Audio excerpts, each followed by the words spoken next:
نحمده ونصلي على رسوله الكريم أما بعد فأعوذ بالله من الشيطان الرجيم بسم الله الرحمن الرحيم إن أكرمكم عند الله أتقاكم صدق الله العظيم.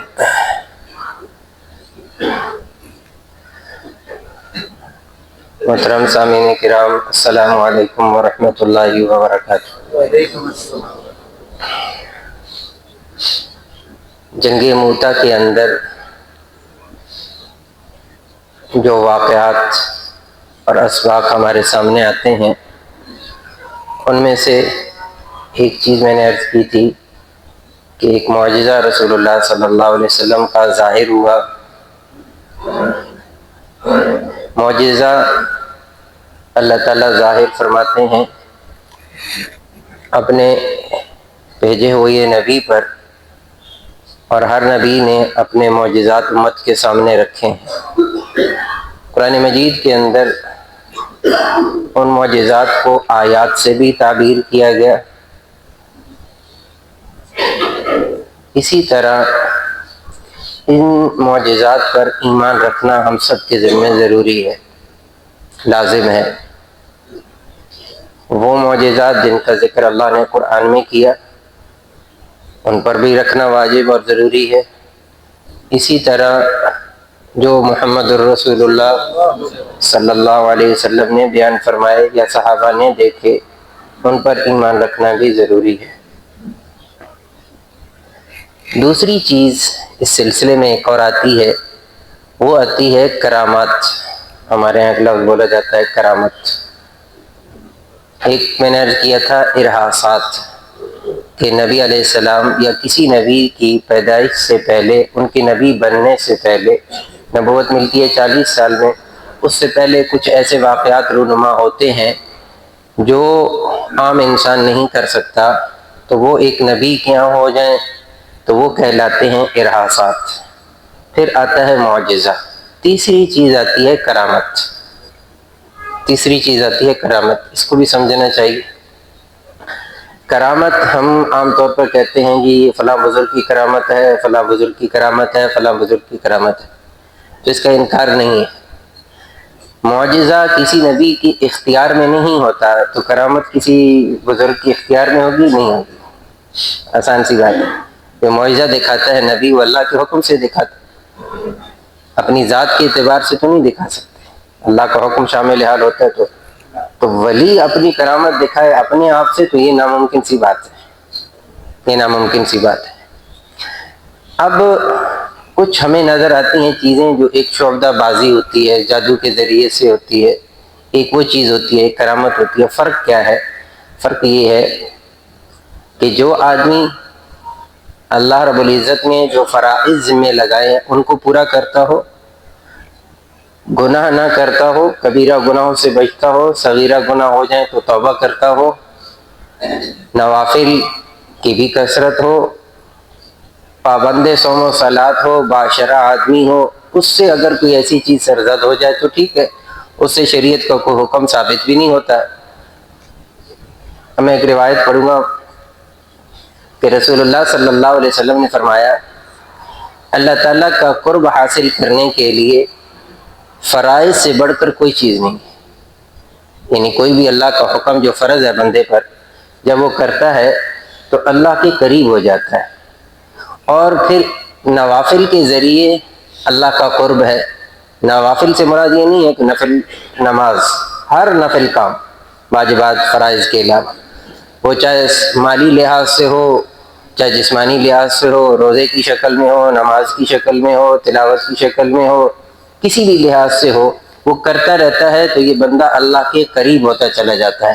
یہاں تک کہ حدیث میں آتا ہے کہ اللہ فرماتے ہیں یہاں تک کہ یہ اس بندے سے میں محبت کرتا ہوں، یہ بندہ اللہ کا محبوب ہو جاتا ہے۔ جب یہ اللہ کا محبوب ہو جاتا ہے تو پھر اس کے بعد اللہ فرماتے ہیں یہ بندہ سنتا ہے تو ایسے ہی ہے کہ جیسے میں نے سنا، سمع اللتی یسمع بہ، اس کا سننا، یہ میں اس کا سننا بن جاتا ہوں، میں اس کے کان بن جاتا ہوں، میں اس کی آنکھیں بن جاتا ہوں، میں اس کے ہاتھ بن جاتا ہوں، میں اس کے پاؤں بن جاتا ہوں۔ کیا معنی؟ کہ اس کے تمام اعضاء پھر اللہ کے حکم کے اتنے تابع ہو جاتے ہیں کہ یہ میری مرضی کے علاوہ کوئی کام کرتا بھی نہیں۔ نہ یہ آنکھوں سے وہ دیکھتا ہے جس سے میں منع کرتا ہوں، نہ وہ سنتا ہے جس سے میں روکتا ہوں، نہ یہ وہ پکڑتا ہے جس سے میں نے روکا ہے، اور نہ یہ چلتا ہے ان قدموں پر جس سے میں نے روکا ہے۔ اس کا چلنا بھی میرے حکم کے مطابق، پکڑنا بھی حکم کے مطابق، دیکھنا بھی حکم کے مطابق، سننا بھی حکم کے مطابق۔ جب یہاں تک یہ میرا بندہ کر لیتا ہے تو پھر یہ میرے سے جو مانگتا ہے میں اسے دیتا ہوں، جس چیز سے پناہ مانگتا ہے میں اس چیز سے پناہ دیتا ہوں۔ ہمارے ہاں مسئلہ یہ ہو گیا ہے کہ ہم بندہ تلاش کرتے ہیں کہ جو ایسا ہو، خود نہیں بنتے، یہ مسئلہ ہے۔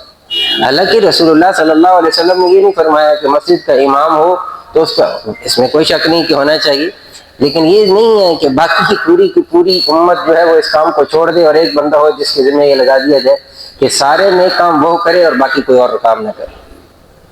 فرض تو ہر ایک کی ذمہ ہے، نفل پڑے گا۔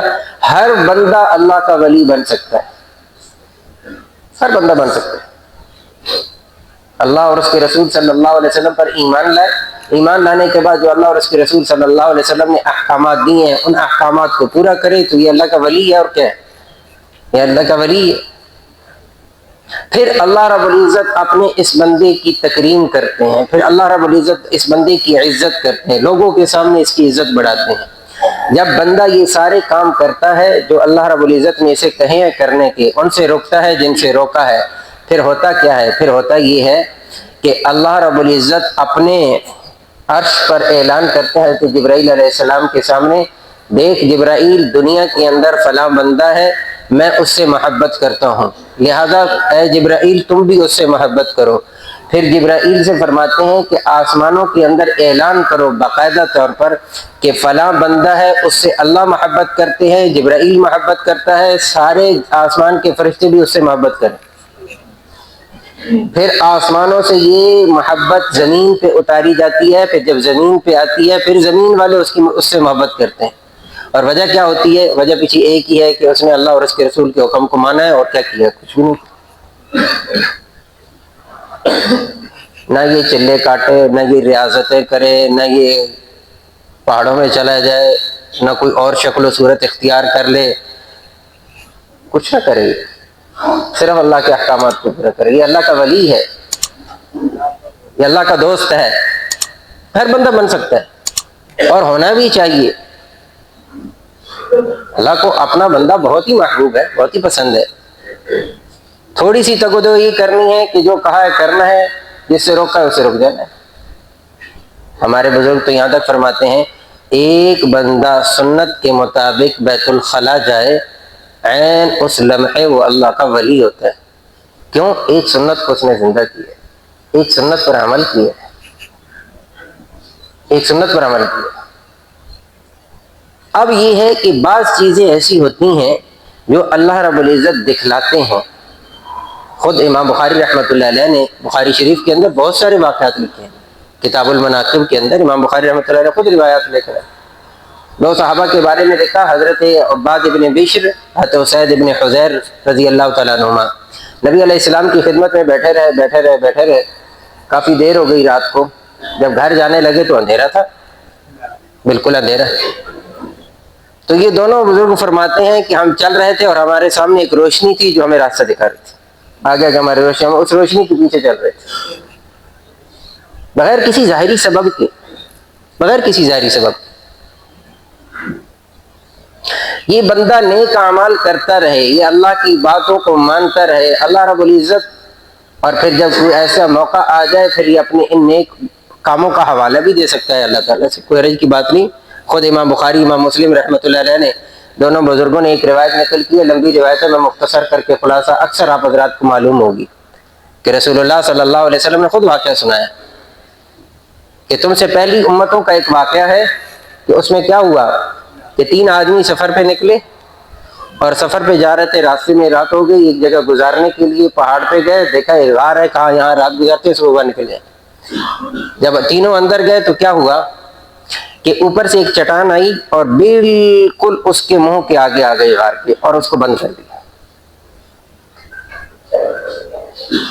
میں اپنے طور پہ اگر یوں گمان کروں کہ ظاہری اسباب انہوں نے سارے استعمال کیے تھے، جو ظاہری سبب ہوتا ہے، دھکا لگانا، کوشش کرنا کہ یہ چٹان لڑک جائے، راستہ بن جائے، انہوں نے ساری کوشش کی ہوگی، اپنی پوری کوشش لگائی ہوگی.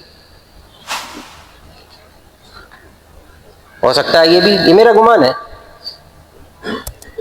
یہ ہمارے یہاں سوال ہے نا کہ میرا پیرا بھی ہم اس پر ہو جائے کہ دعائیں کرنے پر آ جائے، اور یہ کچھ کرنا تو پڑتا ہی ہے. کرنے میں کوئی حرج نہیں ہے، کرنے میں کوئی حرج نہیں ہے. یہاں ان تینوں نے، رسول اللہ صلی اللہ علیہ وسلم نے فرمایا، ان تینوں نے اپنے نیک اعمال اللہ کے سامنے پیش کیے، تینوں نے. اور اگر میں بھی بات عرض کرتا ہوں، ان تینوں نے جو اپنا نیک عمل اللہ کے سامنے پیش کیا ہے، اس میں سے ایک ایسا نہیں ہے جس میں انہوں نے نفلیں زیادہ پڑھی ہوں. یا اللہ ایک رات تو میں ایک ٹانگ پہ کھڑا رہا تیرے سامنے، یا اللہ ایک رات کے اندر میں نے 1000 رکعت پڑھی، یا اللہ ایک رات میں نے یہ کیا، ایک رات میں نے یہ کیا، ایک رات میں نے یہ کیا. نہیں، کوئی ایک عمل بھی ایسا نہیں ہے اس میں. میں نے اتنا قرآن، میں یہ نہیں کر رہا، یہ کرنا نہیں چاہیے، میری بات کو توجہ دینی ہوگی اس بات میں کہنا کیا چاہتا ہوں. یہ نہیں کیا میں نے، اتنے ہزار اتنے لاکھ مرتبہ یہ پڑھا، اتنی لاکھ مرتبہ یہ پڑھا، اتنے قرآن مجید میں نے پڑھ لیے اور یہ کر لیا. یہ سارے اچھے کام ہیں، سارے اچھے کام ہیں، سارے نیک کام ہیں. پہلے نے کہا یا اللہ میں باہر بکریاں چرانے جاتا تھا، اور میرا معمول یہ تھا جب میں بکریاں چرا کر واپس آتا تھا تو ہوتا یہ تھا، بکریاں چرا کر واپس آتا تھا تو ان بکریوں کا، ان جانوروں کا میں دودھ دوہتا. دودھ دوہنے کے بعد میں اپنے ماں باپ کو سب سے پہلے پلاتا، باقی بچوں کو پلاتا. ایک واقعہ ایسا ہوا، ایک مرتبہ ایسا ہوا کہ میں نے دودھ دوہا، رات کو آنے میں دیر ہو گئی، بکریاں گھر لانے کے اندر وہ دوہا اور برتن میں ڈالا، جب گیا تو ماں باپ سو چکے تھے. اب روایت کے الفاظ جو رسول اللہ صلی اللہ علیہ وسلم نے بیان فرمایا، ان کا ترجمہ یہ ہے کہ وہ کہتے ہیں کہ میں وہ لے کر کھڑا رہا ان کے سرہانے، ان کو جگایا نہیں، ان کو جگایا نہیں. اور بچے میرے پاس رو رہے تھے کہ انہیں دے دو، لیکن میری یہ دل نہیں مان رہا تھا کہ میرے ماں باپ ایسے بغیر دودھ پیے سو جائے اور میں اپنی اولاد کو پلا دوں. یا اللہ یہ کام صرف میں نے تیری رضا کے لیے کیا تھا. اللہم ان کنت فعلت ذلک ابتغاء ذلک، اے اللہ تو جانتا ہے کہ یہ کام میں نے صرف اور صرف اس رات صرف تیری رضا کے لیے کیا تھا، تو اس چٹان کو ہٹا دے. تو کہتے حدیث میں الفاظ ہیں کہ چٹان تھوڑی سی سرکی جسے نکل نہیں سکتے تھے. ایک عمل یہ بیان کیا، معاشرت کا عمل ہے. دوسرے نے کہا کہ میری ایک چچا زاد بہن تھی جو میرے ساتھ گناہ کرنا چاہتی تھی، اور اس نے پیسے کی آفر کی، مجھے پیسے چاہیے. میں نے کہا پیسے تو دے دیتا ہوں لیکن میرے ساتھ گناہ کا کام کرو. تو لیکن مجھے اس وقت عین لمحے اے اللہ تیرا خوف آیا اور میں نے گناہ نہیں کیا. اگر یہ کام بھی میں نے تیری رضا کے لیے کیا ہے تو چٹان کو ہٹا دیا. تو چٹان پھر بھی تھوڑی سی سرکی. تیسرے نے کہا ایک آدمی آیا میرے پاس، کچھ چیزیں امانت رکھائیں، کچھ چیز امانت رکھائی. اب وہ چلا گیا، میں نے اس کے مال کو جو اس نے میرے پاس رکھایا تھا میں نے اس کو کاروبار میں لگایا، اس سے بکریاں خریدیں، اس سے دیگر جانور خریدے اور بہت سا مال اکٹھا ہو گیا. ایک عرصے کے بعد جب وہ میرے پاس آیا اپنے مال کا مطالبہ کرنے کے لیے تو میں نے اس کو اشارہ کیا، وہاں دیکھ وادی کے اندر وہ جتنا مال ہے وہ سارا تیرا ہے. تو وہ کہنے لگا مذاق تو نہ کرو، نہیں دینا تو نہ دو، نہیں دینا تو نہ دو، مذاق تو نہ کرو. تو کہنے لگے کہ نہیں یہ سارا تیرا مال ہے. کیوں؟ تیرے اس مال کو میں نے کاروبار کے اندر لگایا تھا اور اس کاروبار میں اتنا نفع آیا جو تو نظر آ رہا ہے. تو حدیث کے الفاظ ہے کہ اس نے سارا لیا، پیچھے بھی مڑ کر نہ دیکھا، چلا گیا. کہنے لگا یا اللہ یہ کام اگر میں نے تیری رضا کے لیے کیا تو اس کو ہٹا دے. وہ چٹان ہٹی اور تینوں باہر نکل آئے. 3 عمل پیش کیے. تو بندے کے پاس 3 عمل، کچھ نہ کچھ تو عمل ایسا ہونا چاہیے کہ اگر ایسا موقع ہے جو اللہ کو دکھایا جا سکے، اللہ تعالیٰ کو دکھایا. میں نے یہ آخری بات جو جملہ عرض کیا کہ انہوں نے کیا کہا کہ یہ میں نے دیانتداری کا اتنا اعلیٰ مظاہرہ کیا، میں اتنی دیانتداری کا اعلیٰ مظاہرہ کیا کہ جو مال تو نے دیا اس کو میں نے کاروبار میں لگایا، میں نے اس کے اندر کرپشن نہیں کی، میں نے اس کے اندر خیانت نہیں کی، میں نے اس کے اندر خیانت نہیں کی. اس بات کو تھوڑا سا وضاحت کے لیے ایک واقعے کا سہارا لوں گا. واقعہ واقعی ہوتا ہے لیکن بات بڑی سمجھ میں آتی ہے۔ کہتے ہیں کسی زمانے کے اندر ایک بادشاہ تھا، جیسے بادشاہ ہوتے ہیں، تو اس نے ایک بزرگ کو بلایا، بوڑھے آدمی تھے، ان سے کہنے لگا کہ دیکھ تو نے میرا زمانہ بھی دیکھا ہے، میرے باپ کا زمانہ بھی دیکھا ہے، میرے دادے کا زمانہ بھی دیکھا ہے، کیا فرق نظر آیا تجھے؟ 3 زمانے تھے، 3 زمانے دیکھے ہیں، تم کیا فرق نظر آیا تجھے؟ کس کی حکومت اچھی تھی؟ تو کہنے لگے بابا جی، کہنے لگے میں یہ نہیں کہتا کس کی حکومت اچھی تھی کس کی اچھی نہیں تھی، میرے ساتھ ایک واقعہ پیش آیا اور میری طبیعت پر اس واقعے نے بڑا اثر چھوڑا ہے، میں وہ بیان کرتا ہوں، خود ہی نتیجے نکال لینا۔ کہا تیرے دادے کا زمانہ تھا، ایک آدمی آیا میرے پاس اور اس کے پاس کافی سارا مال تھا، گولڈ، سونا وغیرہ، چاندی اور دیگر اشرفیاں، تو مجھے کہنے لگا یہ بطور امانت کہ تم رکھ لو، میں کہیں سفر پہ جا رہا ہوں، واپسی پہ آؤں گا لے لوں گا۔ تو اس نے رکھا دیا، جب رکھا دیا اور چلا گیا، اور ایک عرصے کے بعد آ کر اس نے مطالبہ کیا، تو میں نے کہا بھائی یہ لے لے، تیرا مال جیسا تیرا تھا یہ۔ تو اس نے مجھے خوشی میں آ کر بطور انعام کے کوئی چیز مجھے ہدیہ کی، بطور ہدیہ کے کچھ دیا۔ میں نے کہا نہیں، یہ میرا فرض بنتا تھا، یہ میں نہیں دوں گا، آپ لے گئے، آپ کا مال تھا، میں نے حفاظت کے لیے رکھا تھا۔ کہا یہ تھا تیرے دادے کا زمانہ، جب آیا تیرے باپ کا زمانہ تو مجھے رہ رہ کے خیال آتا تھا کہ جو مجھے اس نے انعام کے طور پہ دیا تھا میں وہ لے لیتا، اچھا ہی تھا، وہ تو میرے لیے حلال تھا، جو خوشی سے دے رہا تھا۔ تو یہ خیال مجھے تیرے دادے کے زمانے میں نہیں آیا، تیرے باپ کے زمانے میں آیا، اور جب سے خیر سے تو آیا ہے تو مجھے رہ رہ کے خیال آتا ہے اگر میں وہ سارا ہی کھا جاتا تو کیا کر لیتا، اگر میں سارا ہی کھا جاتا تو کیا کر لیتا، وہ سب تو کہتا گم ہو گیا، چوری ہو گیا، رکھا تھا چلا گیا، اب تو اتنے زمانے کے بعد آ رہا ہے، کیا ہو گیا، کچھ بھی۔ تو یہ ساری چیزیں بہرحال اس کے اندر ہوتی۔ میں نے کہا ویسے میں نے ایک واقعے کا سہارا لیا اس بات کو سمجھانے کے لیے۔ امام مسلم رحمۃ اللہ علیہ نے ایک اور روایت نقل کی اس حوالے سے، مشہور روایت ہے وہ بھی۔ ایک آدمی ہے، وہ باہر نکلا ہے، دیکھتا ہے کہ ایک بادل آیا اور بادل میں سے کیا آواز سنتا ہے، اس کی حدیقت فلاں ہے۔ بادل کو حکم دیا جا رہا ہے کہ تم فلاں بندے کی زمین پر فلاں بندے کے باغ پہ جا کے پانی برساؤ، فلاں بندے کے باغ پہ جا کے پانی برساؤ۔ امام مسلم رحمۃ اللہ علیہ نے اس واقعے کو نقل کیا۔ اب وہ بندہ دیکھتا ہے کہ یہ بادل گیا ہے اور بادل ایک پہاڑ کے اوپر برسا ہے، وہاں پہ برسا ہے، پھر آگے چھوٹی چھوٹی نالیاں پانی کی بنتی ہیں، وہ نیچے آیا، پھر ایک نالی کے اندر پانی اکٹھا ہوا اور پھر پانی یوں جا رہا ہے، وہ سب اسی کے ساتھ ساتھ چلتے گئے، یہاں تک کہ کیا دیکھتے ہیں کہ ایک وہ پانی باغ کے اندر پہنچتا ہے اور ایک آدمی کسی لے کر وہاں کھڑا ہوا ہے، جیسے کہ ہمارے ہاں جیسے انتظار کیا جاتا ہے، بٹن دبایا موٹر کا، پانی آئے گا، پانی لگانا ہے، ٹیوب ویل کا بٹن آن کرو، پانی آ جاتا ہے۔ وہ بندہ بھی اسی طرح بالکل مستعد تیار کھڑا ہے۔ تو اس بندے نے پوچھا کہ تمہارا نام فلاں ہے؟ کہا میرا نام تو فلاں ہے، پر تو کیوں پوچھتا ہے؟ کہا عجیب بات یہ ہے کہ یہی نام میں نے بادل کے اندر سنا ہے، اور بادل کے اندر یہ سن کر تب میں تمہارے پاس آیا ہوں یہ دیکھنے کے لیے کہ ماجرا کیا ہے، ماجرا کیا ہے، تم کیا کرتے ہو کہ اللہ نے اپنی مخلوق بادل، بارش، اس کو تیرے پابند کر دیا ہے کہ جب تو چاہتا ہے، جب تجھے ضرورت ہوتی ہے، اللہ عین لمحے اس وقت تجھے بارش اور پانی پہنچاتا ہے۔ کرتا کیا ہے، کرتے کیا ہو؟ اس نے بھی یہ نہیں کہا کہ میں بڑے بڑے نوافل پڑھتا ہوں، تسبیحات کی کثرت کرتا ہوں، اتنے میں نے چلے کاٹے ہیں، اتنے میں نے یہ کیا، اتنے میں نے یہ کیا۔ اب اس کی بات بھی سن لیجیے، وہ کہنے لگا جتنا مال اس میں سے نکلتا ہے اس باغ میں سے بغیر کسی کیمرہ لگے میں دیانتداری کے ساتھ 3 حصے کرتا ہوں، دیانتداری کے ساتھ 3 حصے کرتا ہوں۔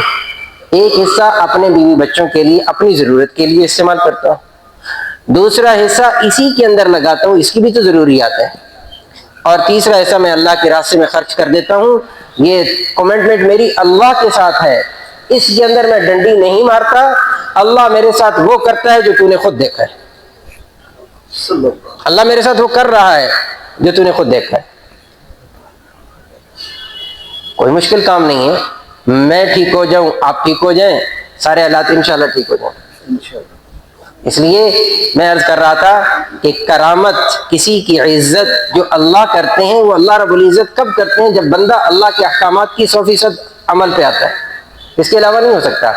اور ہر بندہ اللہ کا ولی بن سکتا ہے، کوئی مشکل نہیں ہے، فرائض پورے رکھے، نوافل پڑھتا رہے، حرام سے بچتا رہے، اللہ کا ولی۔ اور کیا ہوتا ہے اللہ کا ولی؟ وہ ایک لطیفہ لکھا ہوا بڑا شاندار قسم کا، ایک آدمی کسی بزرگ کے پاس گیا اور سنا کہ یہ بڑا پہنچا ہوا بزرگ ہے، تو جب اس کے پاس گیا تو کچھ عرصہ رہا، رہنے کے بعد جب واپس جانے لگا تو انہوں نے پوچھا بھائی کیوں آئے تھے اور کیوں جا رہے ہیں؟ انہوں نے کہا میں نے سنا تو آپ بڑے پہنچے ہوئے بزرگ ہیں، کوئی کرامت ورامت تو تمہیں نظر نہیں آئی، کوئی کام تو میں نے دیکھا نہیں جو خلاف عادت ہو، جیسے ہم کرتے ہیں ویسے تم بھی کرتے ہو۔ تو انہوں نے کہا ایک بات سنو، یہ بتاؤ کہ کوئی کام ایسا دیکھا جو میں نے خلاف شریعت کیا ہو، کوئی گناہ کا کام کیا ہو، خلاف شریعت کیا ہو، اللہ کے حکم کے خلاف کیا؟ کہا نہیں وہ تو کوئی نہیں کیا، آپ نیک آدمی ہیں، لیکن کرامت کو نہیں نظر آئی۔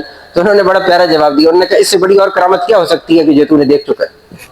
اس سے بڑی اور کرامت اس وقت میں کیا ہو سکتی ہے کہ اللہ نے میں اس کی نافرمانی نہیں کر رہا، میں اس کی فرما برداری کر رہا ہوں، اس کے حکموں کو پورا کر رہا ہوں، اس سے بڑھ کر اور تمہیں میں کیا کرامت دکھاؤں؟ تو اللہ رب العزت ہمیں صحیح معنی کے اندر اپنا بندہ بننے کی، اور اللہ رب العزت ہم سب کو فرائض کی پابندی کرنے کی اور نوافل کی کیسے توفیق نصیب فرمائے۔ وآخر دعوانا